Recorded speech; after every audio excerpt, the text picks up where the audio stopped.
अस्सलाम वालेकुम स्टूडेंट्स। उम्मीद है आप सब खैरियत से होंगे। आज हम लोग अपना बाब नंबर 16 केमिकल इंडस्ट्रीज़ का थर्ड लेक्चर देखेंगे, जिसमें हम लोगों ने सोडियम कार्बोनेट तैयार करना है सॉल्वर प्रोसेस की मदद से। सोडियम कार्बोनेट तैयार करने के लिए हमारे पास कुछ रॉ मटेरियल्स मौजूद होंगे, जिनकी मदद से हम लोग सोडियम कार्बोनेट को तैयार करेंगे। Let's start. सॉल्वर प्रोसेस की बुनियाद सोडियम बाइकार्बोनेट की 15 सेल्सियस पर पानी में बहुत ही कम सोलिबिलिटी है। जब सोडियम क्लोराइड के अमोनिकल सॉल्यूशन, जिसे अमोनिकल ब्राइन कहा जाता है, में से CO2 गैस गुजारी जाती है, तो सिर्फ सोडियम बाइकार्बोनेट का रसूब बनता है। ये नीचे आप लोग रिएक्शंस देखें। वो रॉ मटेरियल जो हमें सॉल्वर प्रोसेस में हेल्प करते हैं सोडियम कार्बोनेट की तैयारी के लिए, जिन्हें हम यूज़ करते हैं सोडियम कार्बोनेट की तैयारी के लिए, वो हमारे पास 3 हैं। सोडियम क्लोराइड NaCl, या फिर हम ब्राइन लेंगे इसकी जगह पर। लाइमस्टोन है, जिसे हम CaCO3 कैल्शियम कार्बोनेट भी कहते हैं, और अमोनिया गैस है, जिसे NH3 गैस भी कहा जाता है। हम लोग इसके रिएक्शंस देखते हैं। सबसे पहले हम फ्लो शीट डायग्राम की मदद से इसका पूरा प्रोसेस समझेंगे, फिर 1 बाय 1 उसको स्टडी करेंगे। हमारे पास रॉ मटेरियल में पहला था ब्राइन। सबसे पहले हम ब्राइन तैयार करते हैं कि ब्राइन कैसे तैयार होगी। जब हम सोडियम क्लोराइड, नमक यानी कि सोल्ट के पानी के साथ मिला देते हैं, तो हमारे पास ब्राइन बन जाता है। या आप लोगों को नज़र आ रहा होगा कि हम लोग सोडियम क्लोराइड को जब H2O के साथ मिला देते हैं, तो हमारे पास ब्राइन बन जाता है। अब हमारे पास ये जो ब्राइन बन गया, जो कि NaCl और H2O का मिक्सचर है, हम इसको अमोनिएटिंग टावर में शिफ्ट करते हैं। अमोनिएटिंग टावर में इसके साथ अमोनिया यानी कि NH3 भी मिल जाता है। ब्राइन जो कि NaCl H2O का मिक्सचर है, हम लोग उसे अमोनिएटिंग टावर में ले जाएंगे। अमोनिएटिंग टावर इसे इसलिए कहा जाता है क्योंकि यहाँ ब्राइन के साथ अमोनिया भी मिल जाता है। अब हमारे पास ये मिक्सचर बन गया NaCl प्लस H2O और NH3 का। इस अमोनिएटिंग टावर से हम लोग इसको कार्बोनेटिंग टावर में लेकर जाएंगे, इस पूरे मिक्सचर को, NaCl H2O और NH3 को। कार्बोनेटिंग टावर में इसके साथ कार्बन डाइऑक्साइड गैस भी शामिल हो जाएगी। मैं दोबारा से रिपीट कर रही हूँ स्टार्टिंग से। सबसे पहले हमने NaCl को जब H2O के साथ मिक्स किया, तो वो हमारे पास ब्राइन बन गया।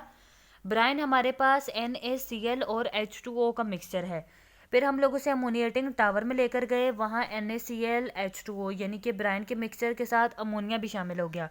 हम लोगों ने उसे कार्बोनेटिंग टावर में शिफ्ट किया। कार्बोनेटिंग टावर में हमारे पास NaCl H2O और NH3 के साथ कार्बन डाइऑक्साइड भी शामिल हो गई। इन सब ने जब आपस में रिएक्ट किया, तो हमारे पास बना सोडियम बाइकार्बोनेट, जिसे हम NaHCO3 कहते हैं, और साथ में हमारे पास बना अमोनियम क्लोराइड, जिसे हम NH4Cl कहते हैं। कार्बोनेटिंग टावर में CO2 गैस मौजूद होती है, लेकिन वो आती कहाँ से है?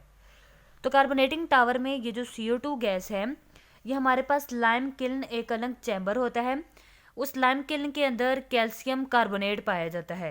ये जो कैल्शियम कार्बोनेट है, ये अगर हम इसे हीटअप करते हैं, तो ये हमें कैल्शियम ऑक्साइड और कार्बन डाइऑक्साइड देता है। क्या होता है, हमारे पास लाइम किल्न एक चैम्बर होता है, जिसके अंदर कैल्शियम कार्बोनेट पाया जाता है। कैल्शियम कार्बोनेट को जब हम हीटअप करते हैं, तो वो हमें कैल्शियम ऑक्साइड और साथ में कार्बन डाइऑक्साइड देता है।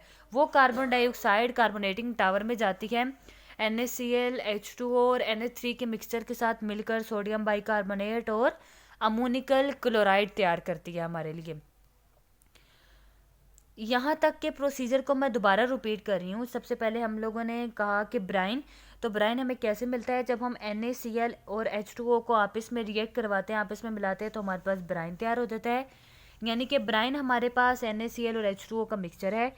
इस ब्राइन को हम लोग अमोनिएटिंग टावर में भेजते हैं, तो वहाँ NaCl और H2O के साथ NH3 भी शामिल हो जाता है। इन तीनों चीज़ों को हम लोग कार्बोनेटिंग टावर में लेकर जाते हैं। कार्बोनेटिंग टावर में CO2 गैस कहाँ से आती है? वो हमारे पास जो लाइम किल्न मौजूद होता है, उस लाइम किल्न में कैल्शियम कार्बोनेट मौजूद होती है, जिसे हीटअप करने से कैल्शियम ऑक्साइड और कार्बन डाइऑक्साइड मिलती है। ये कार्बन डाइऑक्साइड इधर कार्बोनेटिंग टावर में जाती है। वो NH3 H2O NaCl के साथ रिएक्ट करती है, और हमारे पास सोडियम बाइकार्बोनेट NaHCO3 और NH4Cl यानी कि अमोनियम क्लोराइड बना देती है। अब हमारे पास जो सोडियम बाइकार्बोनेट और सोडियम अमोनियम क्लोराइड बना, सोडियम बाइकार्बोनेट को हम एक टावर में शिफ्ट कर देते हैं जिसे हम कहते हैं कैल्सिनेटिंग टावर। मैं दोबारा रिपीट कर रही हूँ कि सोडियम बाइकार्बोनेट NaHCO3 को हम एक टावर में शिफ्ट कर देते हैं जिसे हम कहते हैं कैल्सिनेटिंग टावर। और जो अमोनियम क्लोराइड है उसे हम लोग एक टावर में शिफ्ट करते हैं जिसे हम कहते हैं ammonia recovery tower. Sodium bicarbonate को एक टावर में शिफ्ट किया जिसे हम कैल्सिनेटिंग टावर कहते हैं। अमोनियम क्लोराइड को एक टावर में शिफ्ट किया जिसे हम अमोनिया रिकवरी टावर कहते हैं। कैल्सिनेटिंग टावर में क्या होता है? कैल्सिनेटिंग टावर में सोडियम बाइकार्बोनेट को हीटअप किया जाता है, फिल्टर किया जाता है। कैल्सिनेटिंग टावर में सोडियम बाइकार्बोनेट को हीटअप किया जाता है, फिल्टर किया जाता है। हीटअप करने से हमें सोडियम कार्बोनेट हासिल होता है, साथ में वाटर मिलती है और कार्बन डाइऑक्साइड मिलती है। क्या क्या मिला हमें? सोडियम कार्बोनेट मिला, वाटर मिला और कार्बन डाइऑक्साइड मिल गई, यानी कि हमें यहाँ सोडियम कार्बोनेट मिल गया। अब यहाँ पर जो कार्बन डाइऑक्साइड बनी, ये कार्बन डाइऑक्साइड भी कार्बोनेटिंग टावर में जाती है। कार्बोनेटिंग टावर को जो जगह से कार्बन डाइऑक्साइड मिल रही होती है, एक मिलती है लाइम किल्न से और एक कैल्सिनेटिंग टावर से मिलती है। कैल्सिनेटिंग टावर से कौन सी कार्बन डाइऑक्साइड होती है? वहीं जो सोडियम बाइकार्बोनेट मिला होता है, जब उसे कैल्सिनेटिंग टावर में फिल्टर करते हैं तो सोडियम कार्बोनेट बन जाता है, वाटर को अलग कर देता है और कार्बन डाइऑक्साइड को अलग कर देता है। और जो हम लोगों ने अमोनियम क्लोराइड को अमोनिया रिकवरी टावर में भेजा था, अब उसका रिएक्ट करवाना है। तो उसका रिएक्ट करवाने के लिए पहले हम लाइम किल्न को देखते हैं। यहाँ जो हम लोगों को कैल्शियम ऑक्साइड मिली थी, उस कैल्शियम ऑक्साइड को इस टावर में लेते हैं और यहाँ जो हमारे पास वाटर मिला उसको इस टावर में लेते हैं। वाटर और कैल्शियम ऑक्साइड को हम कंबाइन करते हैं तो हमारे पास बन जाता है कैल्शियम हाइड्रोक्साइड। इस कैल्शियम हाइड्रोक्साइड को भी हम अमोनिया रिकवरी टावर में भेज देते हैं। क्या किया हम लोगों ने कि वहाँ लाइम किल्न में जो कैल्शियम ऑक्साइड थी उसको लिया और कैल्सिनेटिंग टावर से वाटर को लिया, दोनों का आपस में रिएक्ट करवा के कैल्शियम हाइड्रोक्साइड बना दी। उस कैल्शियम हाइड्रोक्साइड को हम अमोनिया रिकवरी टावर में ले गए। अमोनिया रिकवरी टावर में अमोनियम क्लोराइड और कैल्शियम हाइड्रोक्साइड ने आपस में रिएक्ट किया तो हमारे पास अमोनिया बना, सोडियम क्लोराइड बना और वाटर बना। अमोनिया रिकवरी टावर हम इसे इसलिए कहते हैं क्योंकि यहाँ पर हमें अमोनिया दोबारा हासिल हो जाती है। क्लास आप लोग देखें, हमारे पास यहाँ जो प्रोसेस है ये बहुत ही सस्ता प्रोसेस है। सस्ता प्रोसेस क्यों है? क्योंकि हमें यहाँ पर चीज़ें बार बार यहीं से मिल जाती हैं। अब जैसे देखिए, हम यहाँ कार्बन डाइऑक्साइड को यूज़ कर रहे थे कार्बोनेटिंग टावर में, तो कैल्सिनेटिंग टावर में जाकर कार्बन डाइऑक्साइड दोबारा मिल रही है, वाटर भी मिल रहा है। हम लोग यहाँ पर देखें तो हमें अमोनिया भी दोबारा मिल रही है जो कि अमोनिएटिंग टावर में यूज़ होती है, वाटर भी मिल रहा है जो कि हम लोगों को ब्राइन बनाने के लिए इस्तेमाल होता है। इसीलिए हम कहते हैं कि जो हमारे पास सॉल्वे प्रोसेस है वो इंतहाई सस्ता और मुफीद प्रोसेस है। मैं दोबारा से रिपीट कर रही हूँ, सबसे पहले हम लोगों ने ब्राइन तैयार करना था। ब्राइन तैयार करने के लिए हम लोगों ने NaCl और H2O का आपस में रिएक्ट करवाना है, तो वो हमारे पास ब्राइन का मिक्सचर बन जाएगा। अब इस ब्राइन के मिक्सचर को हम लोगों ने अमोनिएटिंग टावर में भेजा। अमोनिएटिंग टावर में ब्राइन यानी कि NaCl और H2O के साथ NH3 गैस भी शामिल हो गई। फिर वो कार्बोनेटिंग टावर में गया। कार्बोनेटिंग टावर में अब NaCl, H2O और NH3 के साथ कार्बन डाइऑक्साइड भी शामिल हो गई। इन चारों चीज़ों ने जब आपस में रिएक्ट किया तो हमारे पास सोडियम बाइकार्बोनेट बनी और साथ में NH4Cl अमोनियम क्लोराइड बना। हम लोगों ने सोडियम बाइकार्बोनेट को नीचे एक टावर में निकाल लिया जिसे हमने कैल्सिनेटिंग टावर का नाम दिया, और NH4Cl को अमोनिया रिकवरी टावर में निकाल लिया। जो हम लोगों ने सोडियम बाइकार्बोनेट निकाली उसमें टावर में उसको हीटअप किया, फिल्टर किया, जिसे हमें सोडियम कार्बोनेट मिला, वाटर मिला और CO2 मिला। यहाँ से जो CO2 था वो दोबारा कार्बोनेटिंग टावर में जाएगा, दोबारा यूज़ में आ सकता है।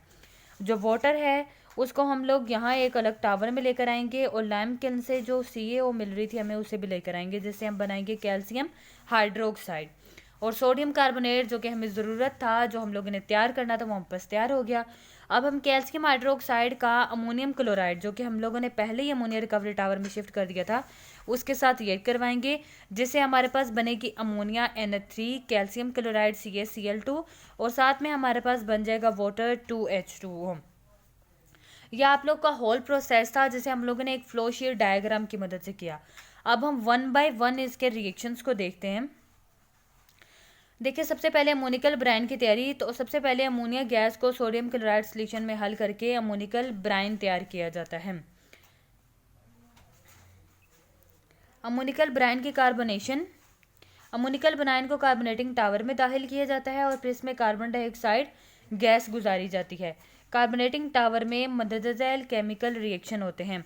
देखिए हम लोगों ने जब प्रोसेस किया था तो हम लोगों ने कहा था कि जो हमारे पास ये आप लोगों के यहाँ जो दो रिएक्शंस लिखे हुए हैं, आप लोग इन दो रिएक्शंस के बजाय सिंपल ये वाला एक रिएक्शन लिख सकते हैं। ये कार्बोनेटिंग टावर वाला NaCl plus H2O plus Na3 और CO2 वाला।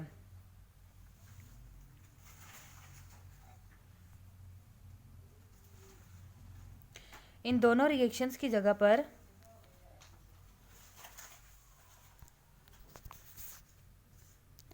इन दोनों रिएक्शंस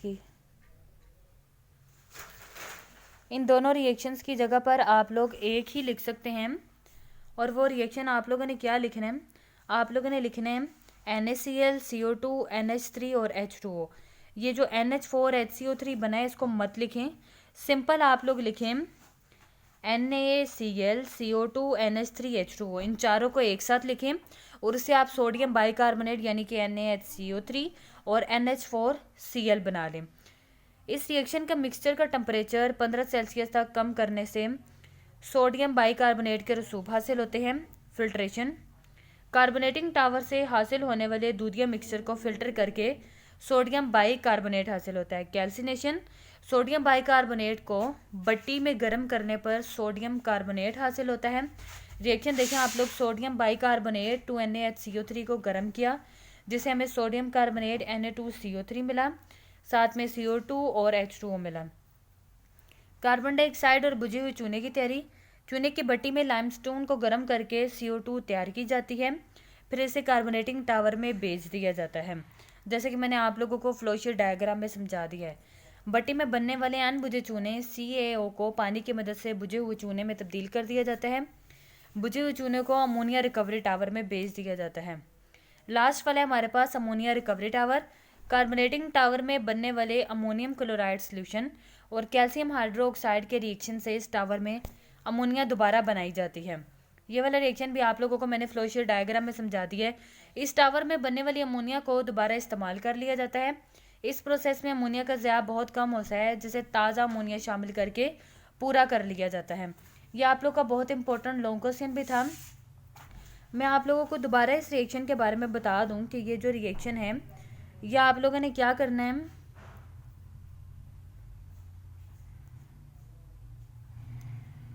आप लोगों ने सिंपल इसको भी छोड़ दें। ये जो CO2, ये H2O और ये NH3, ये H2O और ये NaCl, इन्हें आपने सीधा एक लाइन में लिखना है और आगे एरो लगा के NaHCO3 और NH4Cl बना देना है। क्या करना है आप लोगों ने, सिंपल CO2 NH3 H2O और NaCl को स्टेट एक लाइन में लिखेंगे, चारों आपस में रिएक्ट करेंगे तो NaHCO3 और NH4Cl बना देंगे। या आप लोगों को डबल रिएक्शन करने की ज़रूरत नहीं है, बस आप लोगों ने सिंपल इतना ही रिएक्शन करना है। आज का आप लोगों का बस इतना ही लेक्चर था।